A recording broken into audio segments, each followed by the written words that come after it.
নবীন নূরের তৈরি না মাটির তৈরি, এটা নিয়ে আর ঝগড়া করিয়েন না কেউ। এই প্রশ্নটাই ভুল। এই প্রশ্ন যদি ভুল না হবে তাহলে কেন এরকম কোন প্রশ্ন নাই? আয়েশা রাদিয়াল্লাহু তাআলা আনহার পক্ষ থেকে একটা কোয়েশ্চেন আছে যে আল্লাহ নবী সাল্লাল্লাহু আলাইহি ওয়াসাল্লাম বেশ কিছু মানুষকে যারা গোলাম ছিল তাদেরকে আজাদ করে দেওয়ার জন্য সাহাবারা নিয়ে আসছে যে ইয়া রাসূলুল্লাহ আমি ওকে আজাদ করে দেব। আল্লাহ নবী গোলাম মেয়েকে জিজ্ঞেস করছিল যে আইন আল্লাহ, আল্লাহ কোথায়? তাহলে এই প্রশ্নটা আছে আল্লাহ নবীর পক্ষ থেকে, আল্লাহ কোথায়? ওই গোলাম মহিলা বললো যে আকাশে, মানে আকাশের উপরে।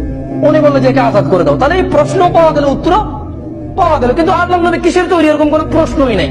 যারা বলে যে নূরের তৈরি, আমি বলি যে না, নূরের তৈরি না, তবে উনি নূর বলা যেতে পারে। কিভাবে?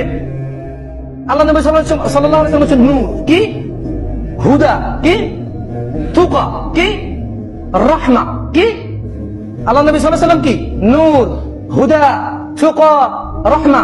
এই পৃথিবীর জন্য উনি আলো, এই পৃথিবীর জন্য উনি হিদায়েত, এই পৃথিবীর জন্য উনি দয়া, এই পৃথিবীর জন্য উনি আল্লাহ ভীরুতার একটা নিদর্শন। আমি কি ভুল বলছি? তাহলে আমরা যদি বলি আপনার নবী কি, আপনি বলেন তিনি নূর, আমার অসুবিধা নাই। কিন্তু আপনি যদি বলেন যে তিনি কিসের তৈরি, তার আমি বলবো যে তিনি মানুষ। আমি মাটিও বলবো না, নূরও বলবো না। তিনি কি? তিনি কি মানুষ? এতে কি কারো সন্দেহ আছে? আপনি তৈরিতে যান কেন? মানুষ, মানুষ যদি হয় তিনি মানুষ। এবার মানুষ যেটা দিয়ে হয় তিনি সেটা। আর যদি নূর, তিনি অবশ্যই নূর।